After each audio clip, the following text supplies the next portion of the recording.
Hey, wrestling fans. Welcome to the One Wing Wrestling Podcast, where we help you navigate the complex world of pro wrestling, bring you the best matches, world-class wrestlers, and news you can count on. At One Wing Wrestling, we bring the elite to you. I am your host, Krishna, and joining me, as always, is Mr. Bill Kabush. Bill, how's it going? Well, that's all going to depend on tomorrow, isn't it? With are my boys in England going to actually get through, which they probably should. But No. after Canada got absolutely wrecked You really yesterday, did, yes. and our World Cup dreams were dashed because clearly we were going to go all the way and win in the finals, Of but course, of we course. couldn't get past Croatia or who was that other? Oh yeah, Belgium Belgium. who was also on the verge of being eliminated. What a weird World Cup. But anyway, yes, we bring you world class wrestling, but Canada has, well, we have world class soccer players. We made it to the World Cup. Um, Fair. but, True. but, good on them for getting there. It's the first time in my life I can remember Canada being at the World Cup.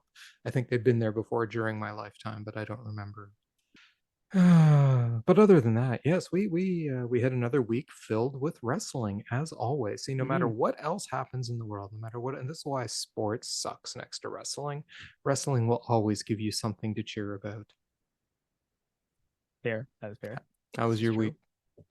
The week was fine. Or weekend, I guess, was fine. Didn't really do much. I guess I had a wedding to go to. That was it. And then yeah, that was it. I've just been playing some God of War. Such a fantastic game. But yeah, no, I haven't been doing much. Just got caught up in the wrestling. Obviously, following some wrestling news. Obviously, anything to do with the elite, I'm following. But besides that, no, not much. Right. Okay. Well, why don't we get into it then? Let's do it. So, we don't have a lot of news for you this week, but as Krishna just said, he's been keeping up with elite news. So, you got anything for us on the front of, the most important wrestlers on the face of the planet who are not named Will Ospreay in the United Empire, the elite? Well, it's funny. I watched Being the Elite today. Mm-hmm. Just quickly, and they did do a when they had the video filming of their loss, they did capture the F the Elite chance, and they Mm-hmm. captured the F the CM Punk chance. So it's very interesting. There are interesting things happening, right? Because as we said last week, Kenny Omega did have an interview right before the match and said this has nothing to do with the Elite versus CM Punk.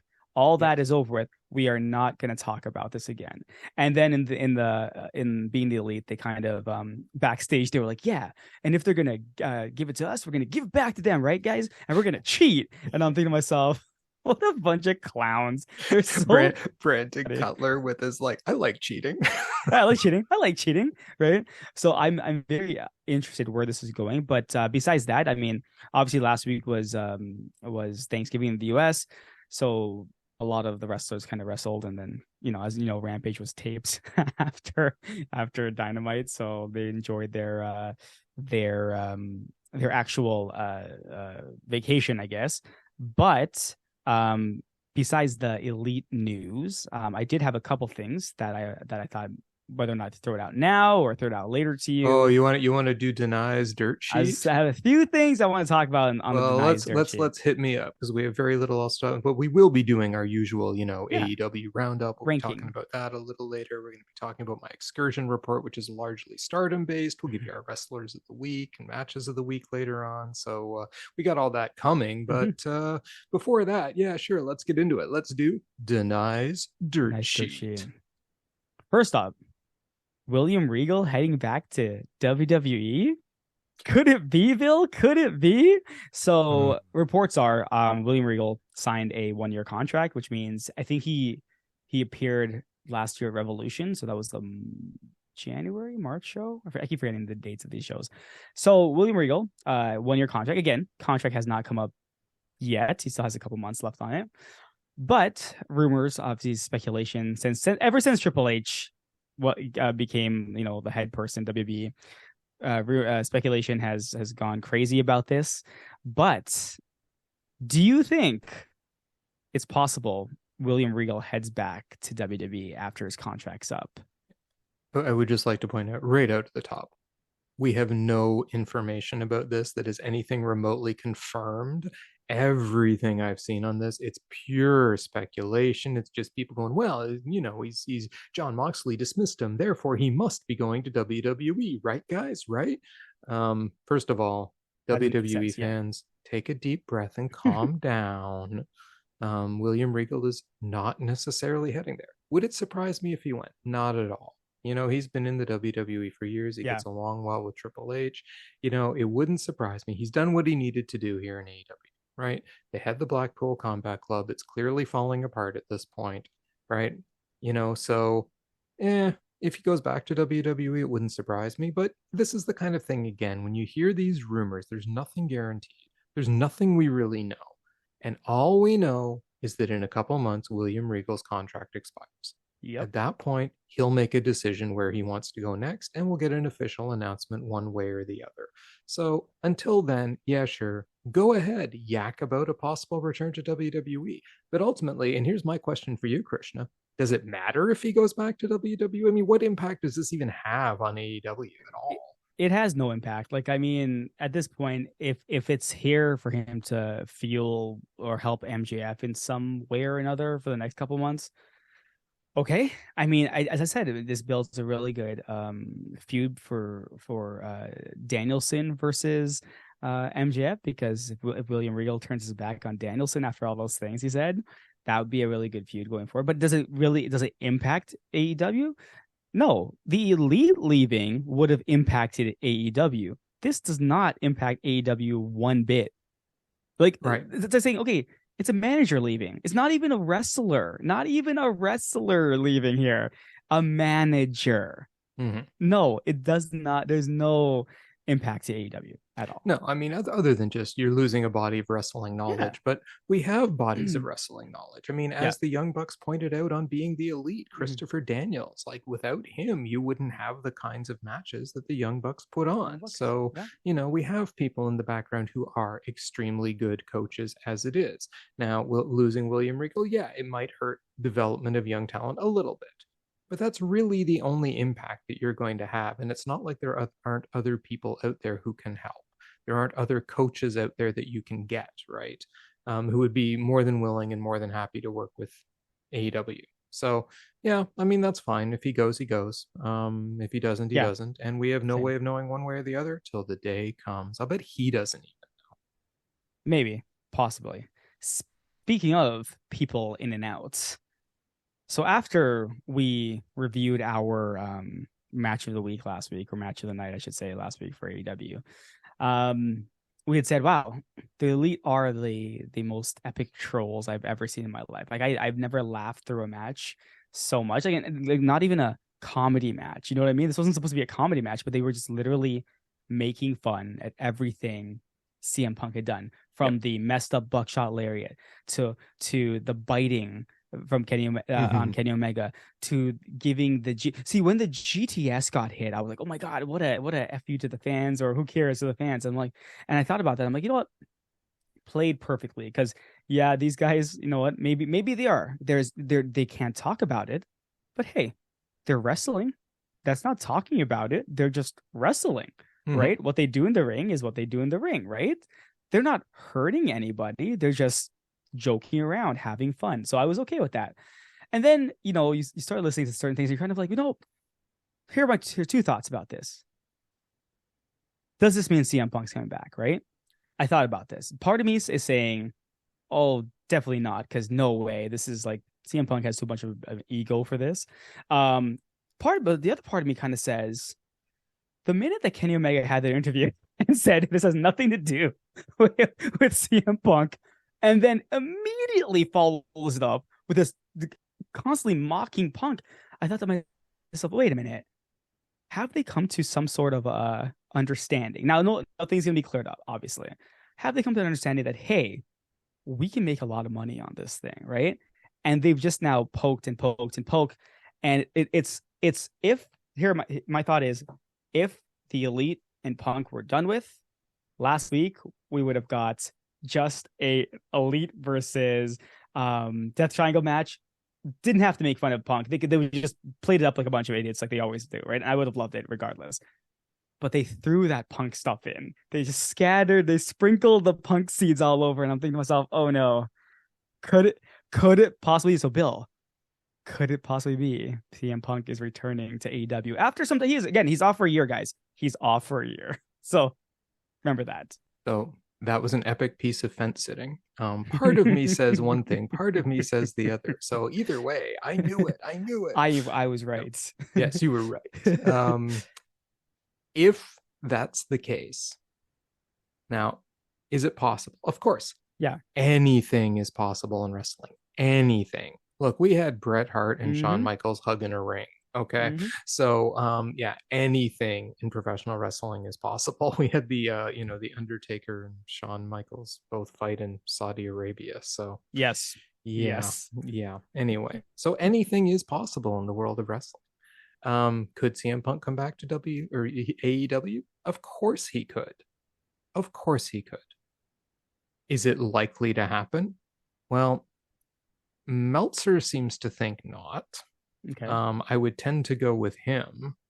What do I personally think? Here's what I think. Okay. Let's watch what happens over the next few weeks.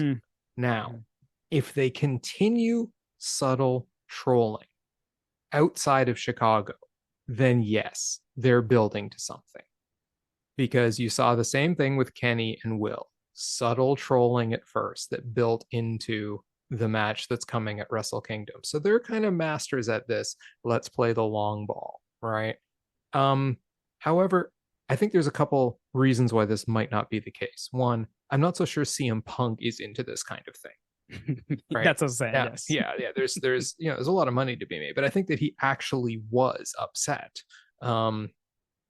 So so was, Matt Hardy when Lita cheated on him with Edge. Yes. I mean, that was a real story. So those guys buried the hatchet enough to have matches. So anyway, that's a long about way of saying it's possible, but the only way we're going to be able to tell if it's becoming more likely is to watch how the Elite behaves in matches that are not in Chicago, because they may have just done that to troll the Chicago crowd and get the booze because they knew it was probably coming anyway. So they were like, we're just going to cheat and troll like crazy, which they did. And we'll see what happens. I would say that watching the next few matches in this series will give us a clear idea of where the Elite is going in the future. Yep. So, I agree. I think in the upcoming weeks, we will see. Like, especially see how we have match after match with the Death Triangle, we will see. And you're right. If it seems like it's only Chicago, then yeah, I think we pretty much confirmed what is happening. But if the trolling continues, then yeah, I do raise an eyebrow for that, because as even while you're giving that response, I saw another article pop up that said CM Punk asks for his AEW contract to be bought out, and I'm like, and then you read a little bit and it's like, rumors have it. I'm like, come on, guys. Like, yeah, exactly. Well, that's my whole plan. I don't even click on those articles. I cannot be bothered. I told you, I've got my 3 reliable news sites for AEW type content, and that's it. I have a few other news sites for Japanese type content, but they're more blog sites and stuff like that. So yeah. Fair enough. He's in all honesty, I think that I think there was another rumor Tony Khan was not interested in buying out CM Punk and all this other stuff. It's like, who knows? I mean, the business side of this is like whatever, right? Yeah, true. Cool. So that was it. Sorry, that's it. Okay. So that is your Dhanai's dirt sheet. And of course, Dhanai's dirt sheet was focused mainly on the Elite this week, because obviously, in all honesty, besides United Empire, what else really matters? Oh, and that's Stardom. True. Yes. That's true. There you go.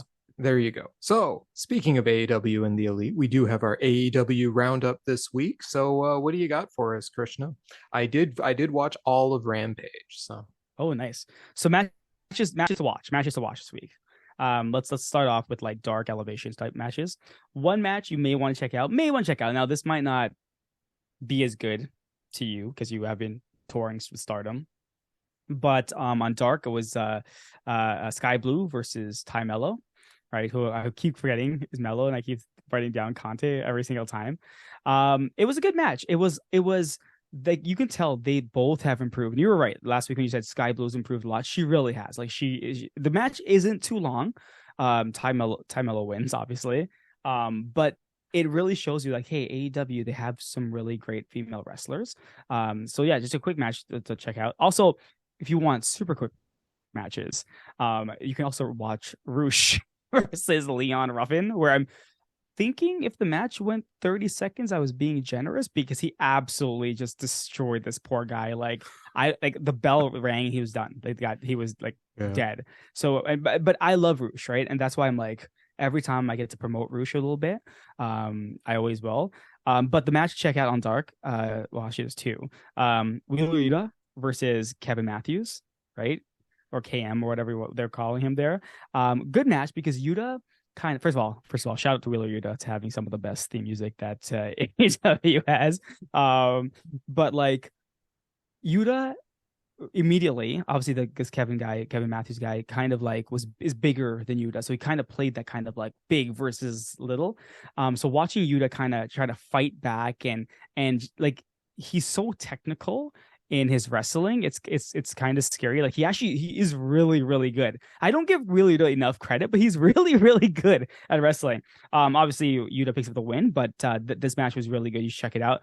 And lastly, check out the from Dark. Check out the pay-per-view, the main event, the Dark Order versus the Trustbusters, which I didn't realize, and they mentioned this was a Trustbusters first time as a trios. I'm like, but they have like so many people. 700 members. Yeah. I'm surprised they don't do this normally. But you know, the Trustbusters is Ari Daivari, Sonny Kiss, and Jeeves K, who I didn't even know who the heck this person was. But I was like, well, who is this person? Anyways, like it was good. Obviously, the Dark like Evil Uno, Silver, and Reynolds. Like, what can you say about these guys? Like, obviously, Reynolds when he gets that hot tag has, I would say, like John Reynolds, not Reynolds, John Silver when he gets that hot tag. He has one of probably the best hot tags I've seen in the industry. Like he goes and he's like this little ball of energy. I love it. Obviously, the Dark Order won, and you know what happened on Rampage. So I'm not, so you know, we could talk about that. But yeah, it's a good match. Check it out. And then obviously from Rampage, you knew I was gonna say this match. The ROH tag team match. It was FTR versus Top Flight. Top Flight just looking amazing as usual. FTR, like, why these guys are not on TV, I don't understand sometimes. Like, why are you not on Dynamite? Like doing these one-on-one. I don't want to see you in a 4-man tag team. I want to see you one-on-one with like other tag teams and just destroying them. But Top Flight put up a great fight. They lost. Scary at the ending. It looked like not Darius, but Dante got hurt at the end of the match. So they pulled away. Fans were recording it and they actually had it up on Twitter. But it looks like he's okay. But the paramedics and everyone were there, like the actual doctors were there, and FTR was like standing over him at the end. Like, and at first when I was reading on Twitter, it's like Top Flight injured again. I'm thinking, oh my god, Darius again. But then I saw Darius standing over Dante. I was like, oh my god, no, not Dante. But yeah, great match. Check it out. You obviously you saw it. And then just a quick notes for the recap is 10 finally turned. We knew it was going to happen. He turned in the Dark Order. I guess this was supposed to be the Andrade storyline. He was going to unmask with a mask versus career kind of thing. But he finally did. He interfered. He beat up the Dark Order, unmasked in front of -1, who's now part of the storyline. Yes. But yeah, it's going to be a big push for 10. Him and Roosh. It's interesting, him and Roosh, because Roosh is so much better than he is. It's kind of like, Roosh, you don't need this guy. Come on, man. You don't need this guy. But I guess they're going to try to push him because AEW apparently doesn't have enough big guys. I don't know. I don't understand why they're doing this. But they're doing it. So yeah, that's my recap. I'm just a little confused about the 10 push, but okay. That's all I gotta say. Okay. Yeah. I mean, I'll start there on my comments to you. Yeah, out of all the guys in the Dark Order that need a push, that could be pushed, that are amazing in the ring, 10 is on the bottom of the list. Like literally, Evil Uno is a better wrestler than 100%. Preston Vance. So yeah, Alex Reynolds, phenomenal. John Yep. Silver, phenomenal. Yep. Right? Evil Uno, solid. Yep. Right. So now what do these three guys do? I guess they're a trios now, right? Just the three of them. Because that seems to be all that's left of the Dark Order is three guys. So that's fine. They have three. Oh, plus -1, but you know, and their spiritual leader in -1. But, and then because they have Colt Cabana doing like, you know, other things for AEW. He's not wrestling. Yeah, he's not really part of the Dark Order. He's over doing the ROH stuff, right? Yeah. So that was the contract he apparently signed. So that's what he's got. So he's not in the Dark Order either. So yeah, they've got these three guys. They're the Dark Order with -1. And I guess that's going to be our trios. So they're now just a trios, the Dark Order. So that's fine. I would be interested in checking out the Sky Blue and Ty Melo match. It's fast, but you might like it. Like you could see that the both of them have improved a lot. Oh yeah, yeah. I mean, like this is what I mean. I mean, their matches are good. They're at least doing stuff where I'm like, hey, this is a solid match, right? It's not some of the stuff we get from some others, shall we say. I don't know if I was as impressed with the FTR Top Flight match as you were. I liked it. Right. There was that really nice double dive sequence by Top Flight that I thought was amazing. And I mean, Darius does the best standing Spanish fly. It was just amazing. Right. You know, and it had some cool spots in it. I think for me, though, you know, the end was just never in doubt whatsoever. You knew FTR was going to win this match. But it was a good little showcase. I mean, I'd give it around, 3.5 stars. It was good. I would say definitely check it out. It's nice to see Darius, and then Darius, I think, was really a highlight of this match. So yeah, and again, FTR. Can we just have more FTR? Right. Did you get the Jericho promo? I did. I get these because he said he was the greatest ROH champ of all time, right? He's earned this belt. Not even Claudio Castagnoli's cheap shots can slow him down. So, Claudio came out and challenged him. You're not the greatest champ. I can beat you. I've done it twice, right? And Jericho says you should be more worried about the Blackpool Combat Club since they're falling apart. But Castagnoli's like, man, I can't sleep. I barely talk since I lost against you. And I'm like, oh, that explains his promos. So Jericho says, so you want another shot? Okay, if you want it, forget it. There's nothing you have that you can offer me. I loved this. Next, Danny Magic was like, wait, I have an idea. He could help all of us, right? Claudio, you're a fantastic wrestler, but there was a time you were an excellent sports entertainer. You'd be a great addition to the Jericho Appreciation Society. And then Jericho's response, you're on to something. You're making my nipples hard. So funny. These guys are hilarious. Okay, Claudio. So they're basically, the match is set up now. If Claudio loses the match, he is the newest member of the Jericho Appreciation Society, and I don't think I've ever wanted him to lose a match so bad in my life. See, and that's the thing. Like, part of me was like, okay, does this mean Claudio is going to win now, or does he join the Blackpool Combat Club? Because I am the Jericho Appreciation Society. It's the JAS, because I am 100% on side with that one there. Oh yeah, I mean, that would just be great. That's what I want to see now. I want to see Claudio in the Jericho Appreciation Society. That's something to do with him now that the Blackpool Combat Club is breaking up, right? You're gonna have Moxley probably go on vacation. You got Danielson going to be going after that belt, I think, soon once that feud starts off. I think there'll be a little mix up with Mox and Danielson. Wheeler Yuta's back on Dark, so he had his little moment in the spotlight. He's back on Dark. So yeah. So which is unfortunate. I mean, again, I would sign him to Ring of Lucha. So he'd be a top star in Ring of Lucha. He would. He's awesome. Then that Darby Allin Anthony Henry match. I was hoping for more out of this. That's why I didn't add that match, because I thought to myself, Darby Allin has had some better matches recently, so I didn't even want to include this. I just added, honestly, FTR because I rarely ever get to see FTR on TV. And hey, look, Top Flight, like, when do they ever wrestle together? Because they're always injured. Oh yeah, exactly. No, I completely agree. It was a good little match. I would also suggest people check it out. The Athena promo was pretty great on Rampage, where she was like, I was suspended, Dr. Week's pay. I was wondering how long it was going to take Mercedes to show up. So it looks like we're getting Athena versus Mercedes for the ROH women's title. I hope Athena wins. I hope Athena wins too. Yeah. Because she's been great. She's been awesome. And she is a better wrestler, than Mercedes Martinez. Just watching her recently with this new attitude, with the punched out Aubrey afterwards, hence suspension. Yes. I really want her to win. We Yes. need more of this because she's a cool female heel wrestler that's just underutilized in Yep. AEW. Well, and I Right? loved like I beat trash bag wrestler after trash bag wrestler. Good job at me. Well, Good job. Hikaru Yeah. But speaking of non-trash bag wrestlers, how about Hikaru Shida? I mean, Shida is one of the best female wrestlers AEW has that they don't care about. I'm thinking because like listen, she's won the belt already, right? Multiple times, or just maybe one time. I don't even know. I think it's one time. And I kind of feel like AEW forgets about these things, right? Like Britt is in the picture right now because Britt is hanging around with Jamie Hayter.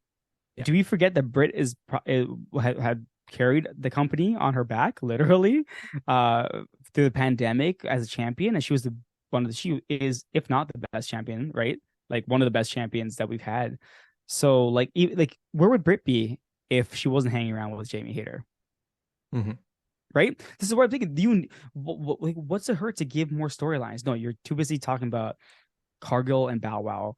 You're talking about like who else are you talking? Like, who are the other females that have storylines right now? Like, I don't even know. Right? Like, that's it. And then you have the women's the heavyweight women's championship where it's kind of like, okay, so now it's Hayter versus who? Right? Is it going to be like she beat Toni Storm? Toni Storm, who's upset from losing the championship, right? I was like, where are we going with this, right? Like, I don't understand like what they're doing with the booking, but yeah, sorry, I went a little tangent there for it's okay because we know the AEW women's booking is not exactly top notch. So we get some good matches, but a lot of it seems rushed. Doesn't make a lot of sense. They forget things very quickly. But I did like the fact that Penelope Ford and the Bunny interrupted Hikaru Shida on Rampage, because that shows that tag team back together. That's a good sign. And then Hikaru Shida basically pulled a Roosh on, what was it, Queen? What was her name? Queen Aminata. It was Queen. The first time I read it, I was like Queen Amidala. I'm like, wait, that's not right. I know, right? It's so close. But man, that air just done in like 2 minutes, right? Shida reversing the air raid crash to a jackknife, the big elbow to her, like just total Japanese style, like forearm smash to her, right? Like Falcon Arrow and Katana for 3. I mean, it was just like over like this. And that Falcon Arrow that she hits is just picture perfect. I mean, this woman is phenomenal in the ring and totally underutilized. So you mean she does a Falcon Arrow perfectly, and Toni Storm can't even hit a pile driver, a regular pile driver, yet they call it something totally different. She can't even hit that. Right. No, that's pretty much the truth. And I mean, do you remember all those great matches between Hikaru Shida and Serena Deeb? Yeah. I mean, those were matches. Can we have some more of that back, please? Because those two women are phenomenal. Yeah. But anyway, those were my comments on it. So yeah, your recommendations sound great. I have not seen Dark nor Dark Elevation because I was too busy watching Japanese wrestling all weekend. So nice. I did see Rampage though. So yeah, good stuff. So that brings us then to my excursion report. I will start with a very quick update on the what do you call it, the New Japan. They're running both of their tag tournaments right now, the World Tag League and the Super Junior Tag League. And the Super Junior Tag League right now, Leo Rush and Yo are leading it with 8 points, running at 4-1. The teams I'm of course very interested in, Bushi and Teton, 8 points at 4-1 as well, and TJP and Francisco Akira of the United Empire, who of course are going to win this tournament, 8 points at 4-1. We've got a bunch of teams that are at like 0-5. There's only like 10 teams in here, and we've got a 5-way tie at 8 points on the top of the Super Juniors right now. Right. Next week, I will be coming back with some match recommendations, etc. from it. I will be checking out some of these Super Junior matches and getting back to you. This week, of course, was catching up on Stardom. The World Tag League is also going on. And of course, topping the division are Kyle Fletcher and Mark Davis. Aussie Open with 6 points right now, though the favorites to win it are Tetsuya Naito and Sanada, who are currently sitting at 4 points. So there is a big if they win, so whoever wins this wins the belts. Is that what's happening right now? They get a title shot. You get a title shot, and that title shot happens when? Probably Wrestle Kingdom. Okay, because I was wondering, I'm like, hey, can the Young Bucks come challenge anybody for a tag team spot there? Let's say United Empire do win those belts Mhm. before Wrestle Kingdom. Can the Young Bucks go to They Wrestle? won't, because they'd have to fight FTR before Wrestle Kingdom, and that's not going to happen. Oh yeah, that's right. That's right. Yes, Okay, FTR okay. has the belts. FTR will be at Wrestle Kingdom, So and they'll FTR is be gonna facing whoever the winner of this tournament is. FTR is gonna win the belts. They're gonna win it. Is that what I'm hearing? No, FTR is not going to win the belts because FTR already has the belts, and they're going to lose them to No, Aussie I mean Open. they're gonna defend it. Sorry. Yes, Yes. they are going to defend the belts, but they're going to lose the defense because All one of right. these Okay. teams will win them. But anyway, I digress. And then, of course, the tag champions are actually part of the Super Junior Tag League. That is TJP and Francisco Akira, but it is not unusual for the tag champions or the champions of any of these things to participate in the run to get the prize at the end. So yes, I will be back with more matches from this to let you know how these matches are going and some recommendations of the really good ones to check out, which I suspect will all be TJP and Francisco Akira matches, maybe some Titan and Bushi, but we'll see. We'll see. Um, of another note, there will now be a Wrestle Kingdom night too. They I heard have about added this. it Mm-hmm. to I believe it's January 22nd, 21st. It's that Yeah. Saturday near the end of Yeah. January. Yeah. Anyway, it's of note that it is actually on a Saturday night because that indicates, of course, that AEW wrestlers would be available for that show. Hmm. So just tossing out there that there is always that possibility that we could see more, Forbidden Door things opening, Oh. which would be kind of cool. Um, and what I'd really like to see is more crossover between Stardom and the AEW women's division with the good people. I mean, if you give The me good a people. well, yes, you give me Serena Deeb against like Utami Hayashishita, I would probably lose my crap. So yeah. Um, anyway, so that's what's going on in New Japan right now. I'm kind of hyped to find out what's going to happen with that. But moving over to Stardom, Okay. there was their Gold Rush show that they held on November 19th. Now, we already reviewed Crossover last week, but Gold Rush was not yet up on the site, and this happened literally the day before. There are some really good matches on this show. I'm not going to go through everything. I would suggest you just check out the entire event. I thought it was very good. There was no match on it I thought was less than a 3-star match. Okay. Now, there is something that they call the Moneyball tournament, right? And so you had essentially two semifinal matches that were done during the event, right? And where you had they were trios teams from their factions, right? So you had like Donna Del Mondo and Stars and Queen's Quest and God's Eye. They all had teams in the tournament, right? And so you had their semifinal matches, which were just straight up trios matches, and then you had the Moneyball match, which I talked a little bit about, I think, last week. Anyway, so they, during the press conference, they had all said what they were going to do with the money, and most of them are going to have parties or just enjoy the money. And Giulia said she was going to set up a foundation to help wrestlers Yeah. transition out of wrestling into the world. So, of course, as we pointed out, that meant they were probably going to win because this is a wonderful idea to do with the money. And when Giulia came up for matches, she had this envelope, this brown envelope with Japanese writing down it. I don't know what it said, and I don't know what its purpose was yet. I have yet to figure that out, but it looked pretty important, and she brought it out during these matches. So anyway, we get to the Moneyball finals, which, by the way, was a TLC match, and it was, in fact, Donna Del Mundo taking on Stars. So we had Giulia, Thekla, and Mai Sakurai taking on Mayu Iwatani, Hazuki, and Koguma. And the Stars Cal came in white t-shirts and black pants for this. Like it was a very interesting look that they had. But anyway, this was slightly different than your typical TLC match. Okay, in each corner there is a buzzer, and the money ball that was hanging over the ring was on a crane, so it could go up and down. And if you hit the red buzzer, it went up, and if you hit the blue buzzer, it would lower it. So it added an extra dynamic to it because at one point, of course, DDM, they were climbing up the ladder. They all had the ladder held down. She's running up the ladder, and Mayu Iwatani hits the up button, and the ball goes up out of reach. Right? So, you had that extra dimension to trying to get it, and they would be lowering it down to make it easier for themselves to take it off and stuff like that, right? Two, and at the beginning of the match, everyone sets up all the ladders that are in the ring. Even the ref, he's helping them set all the ladders are open and in the ring to start the match. And then within like 3 seconds, they're all down because they were all being used as weapons.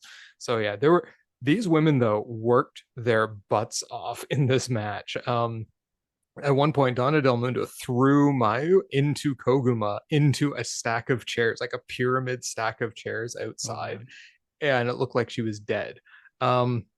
With the ball at one point lowered again, they got it down. Hazuki went to the top rope and kicks the ladder Mai was going up. But what happened was the ladder hit the ball and the ball broke open. So the lower half of the ball comes out, the top half is still hanging, and all the money and coins and everything fills up the ring. But then they immediately announced you have to unhook the top half of the ball to win the match. Right? And you could see, like, I told you, like, they always have their team members out at the ringside in like t-shirts and stuff just to help and guard and all this stuff. They were working so hard to clean up that money, and they ended up putting it in the bottom base. Like, even the ref was helping them clean the money out of the ring. At one point, Giulia pile drove Hazuki through a table. I mean, it just looked vicious. Donna Del Mundo went for the ball at that point, but Mayu hit the button, raising it up, and Mayu and Koguma essentially power bombed Mai onto a table that didn't break. I think the worst part of that was the look on Mayu and Koguma's faces. They were just like, "Oh my god, that didn't break." There was a vicious launch dropkick by Mayu to Thekla in the corner. Like, they picked up Mayu and threw her at Thekla, and it just looked insane. They set up Giulia on a table that was like held across the ladder and the ropes, and Hazuki climbed to the turnbuckle, but Giulia got up and started climbing the ladder. So Hazuki setting up to do a spot. Giulia just gets up and starts going up the ladder, but Hazuki then got a chair, walked out on the table, nailed Giulia, then gave her a Michinoku driver from the table into the ring. It was crazy. Koguma destroyed Donna Del Mundo entirely. Like, they set the tallest ladder up in the ring. Koguma is not a small woman. Okay. She went to the top of this. The three DDM members were outside. She did a cross body from the top of the ladder to the outside of the ring. She said after the match, during like the little promo they did, bears want to fly when they see something tall. She almost missed them though, right? Like, she kind of hit them on the edge because it was a really long way down. But anyway, at that point, she wiped them out. Stars managed to climb the ladder. They grab the ball, like the other half of the ball, and they win. So much for Giulia's idea of setting up a foundation for women. For Giulia. Yep. They get nothing out of this. Stars gets the money, and it was funny because they were like stuffing yen in their pockets and stuff while they were talking in the ring. So it was kind of amusing. But yeah, it was a good match. There was a lot of crazy spots. It was interesting seeing a TLC match that was done in a different style than the ones we're used to seeing. I liked the mechanic of being able to raise and lower the, because it's like, they're right there at it, and all of a sudden it goes up and out of reach. Pretty great. But anyway, then there were the two championship matches in this, right? We had one for the Wonder of Stardom Championship, the white belt, and one for the World of Stardom Championship, the red belt, which is their like big world title. The one for the white belt was Saya Kamitani, who is the champion, taking on Kairi. Now, this match was all about emotion. Kairi had said in August, she caught COVID in August, but before that, she was supposed to have a match with Saya Kamitani for this belt, and the match ended up getting canceled. But her promos ahead of that, she was saying things to Saya like, the white belt is crying because you're the champion. You aren't much of a champion. You fake your emotions in the ring. And she was like really unloading on it. Kairi was really kind of playing more of a heel dynamic in this particular feud. And Saya was like upset, and she's like, I don't fake anything. And, so this was brought into this match, right? And so this match was great. I mean, there was a slow build into it, into some really amazing spots, tons of grappling, suplexes, stuff outside the ring. Neither one of them could get an advantage for very long. I'm not going to go into every move because I want people to go out and actually watch it and see it for themselves. It was a war of two equally matched wrestlers. Kairi was playing a little bit heelish, like I said. They both kicked out of each other's finishers near the end of the match. This was a 30-minute time limit draw that these women just worked the crap out of. Like, you talk about women's wrestling. I mean, this stuff was better than most men's matches I saw last week by a landslide. It was so well wrestled, and the emotion in the ring was crazy. And then Kairi at the end of the match, after it's a draw, she got a microphone and said, tomorrow I'm going for the IWGP Championship. She said, all the belts There is no hierarchy in Stardom for the belts. All these belts are equal. And then she looked at Saya and she said, maybe the white belt's not crying after all. So Nice, it was a pretty cool end. So anyway, but then as if we hadn't had enough epic matches, we got Syuri taking on Utami Hayashishita for the World of Stardom Championship. These women are nuts. Like, all I have to say is, like, you're not going to get like the super fast lucha style pace. Yeah. But it's quick. Right. And these women can wrestle. My God, can these women wrestle? So you got an amazing, amazing match, right? Apron air raid crash, Cobra clutch. So like Utami puts the person in the Cobra clutch and then basically does a giant swing. Well, the person's in the Cobra clutch. It just looks insane. And then, Syuri, and like the way she can transition, she did like a devil's windmill suplex off the top rope and transitioned it into something that I think was a Kimura. It was some kind of arm lock anyway. I mean, she's a mixed martial artist, so she knows all this stuff anyway. Syuri kicked out of a hijack bomb. She reversed an avalanche Samoan drop into a crucifix bomb in mid-air. Like, you have to see this to believe it. It's just like how she managed to flip it around that way and get a pin out of it was nuts. I mean, Syuri ends up winning the match with the Skye, which is this very interesting looking suplex. They took this match to another level. This was another long match. And both these women worked their asses off. Move after move, counters, emotion, strikes, outside the ring, you name it, they did it in this match. This match was incredible. What a way to cap off that show. Well, I mean, the TLC match was after it, so you got a little bit of the combo. What a match! It was a really, really good match. I would suggest people go out of their way to find this one and watch it. These two are at the top of their game. Two of the best rivals you're going to find in women's wrestling, and I love Utami. I love her. Her attitude is just so cool when she's giving promos, when she's even after she was crying after, she's just sitting outside looking dejected after the match, right? Because she wants that belt bad. And she'll get another crack at it. So anyway, those were the highlight matches out of that event. I would like to point out that we do have coming up, and this might interest you, we do have the what do they call it, Stardom in, and I'm blanking on the name, of course, because such is my way. But anyway, it's like this little event. It's Stardom in Showcase. Stardom in Showcase is coming up soon. And that's where Stardom does some kind of crazy, wacky Japanese style stuff. Okay. So you get all these matches that are just kind of out there. Well, one of the matches that you're getting during this is a exploding coffin match. I can't wait to see how this actually works. It's like, so when you put someone in a coffin, it's supposed to stay shut. But if it explodes, doesn't that open it again? And is it going to be like actual exploding coffins? What causes the coffins to explode? Yeah. I don't know. I can't wait to see this match just to see what the spectacle is for this match. But it's got a lot of stuff like that, right? You've got like a Falls Count Anywhere match. It's like a big stipulation card, right? And some really wacky, weird style matches. Like, think Japanese game show style matches sometimes, right? So yeah, that's coming up before too long as well. And I'll be very interested to see that. But that is my excursion report today. Nice. Sounds like a good show. That Stardom show. Yes, it was quite good. But that brings us then to our match of the week. So out of all those matches we looked at this week, all the matches we saw in Dynamite, what was your match of the week? Come on. Like, you're really gonna ask me what my match of the week is? Yep. Obviously, there was a perfect match that I saw this week, and it was the Elite versus Death Triangle, because it had everything I love. It has my flippy wrestling. It had comedy built into it. It had like a really good storyline. And had guys at the top of the level, if not the best in the world, basically. And I loved every second of that match. Like, from the time the Elite walked in and how they were booed, from the taunting of the fans, everything to me was just perfect. And they messed up purposely, right, to kind of poke fun at certain people. But yeah, by far, match of the week for me goes to Elite versus Death Triangle wrestling match number 2. I guess out of 7, right? Yes, indeed. That's very close. That's my 1B, but my 1A has to go to Utami Hayashishita versus Hmm. Syuri for the World of Stardom Championship. This match was insane, and it was the emotional stakes to it, right? Like just two wrestlers at the top of their game, giving it everything, and all the moves and the emotion and the story. It was just so well done.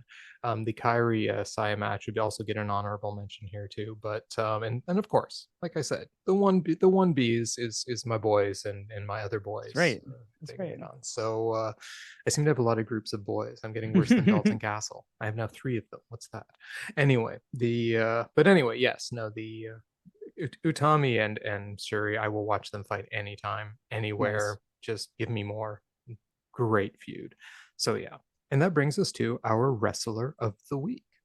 Are you really gonna ask me who my wrestler of the week is? I am Because going to ask you all because I still right, have to all ask right. the You know, question. okay. Should So we just pencil him in every week going forward? well, I mean, hey, if he performs at that level, how can't I, right? So of course it's gonna be Kenny Omega. Let me give you a breakdown of a 5-day timeline. He makes a return on Saturday to the after being suspended, put on an epic. They have one of the most epic entrances. Put on such an epic match. They lose. Sunday morning cuts one of the best promos of the year on Mr. William Ospreay himself, telling him he's coming after him. Wrestle Kingdom 17, probably the biggest Wrestle Kingdom New Japan's gonna have in a very long time, because now you're bringing in all your Western viewers as well. Guess what? Any Kenny Omega fan is watching that Wrestle Kingdom just to see Ospreay versus Omega. So there, he did that on Sunday, I guess, or maybe, right? And then Wednesday has a follow up match with the Death Triangle, taunting and playing it perfectly. How can't I give it to this guy? Wrestler of the century, Mr. Kenny Omega, but wrestler of the week, again, Mr. Kenny Omega. Well, there you go. Mine is going to be a wrestler who also had a phenomenal week, and that would be Utami Hayashishita. She's just insanely good. I don't know what else to say about her. The match that she had against Syuri, I mean, her emotions, her expressions, her ability in the ring, the way that she does stuff, it's just insane. And she's doing so well too in her tag team, which her tag team partner is Saya Kamatani in Queen's Quest.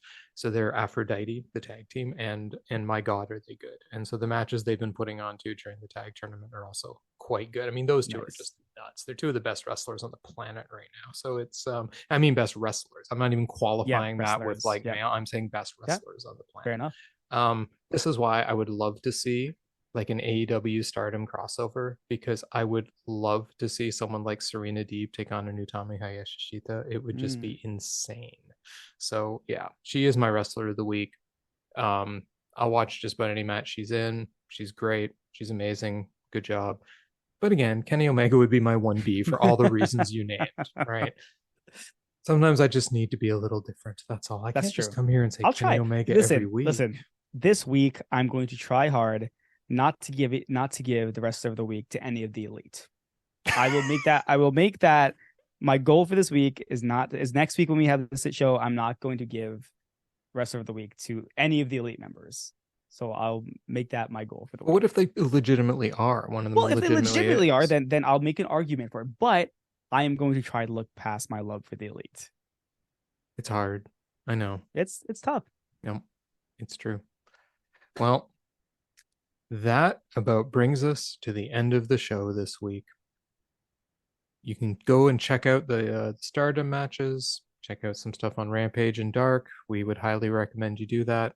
I will be coming back to you with more stuff from New Japan next week, and of course a little more Stardom, because I seem to not be able to stop watching Stardom. So anyway, but as the great one, Krishna's Wrestler of the Week, and my 1B, always says, goodbye, everybody, and good night.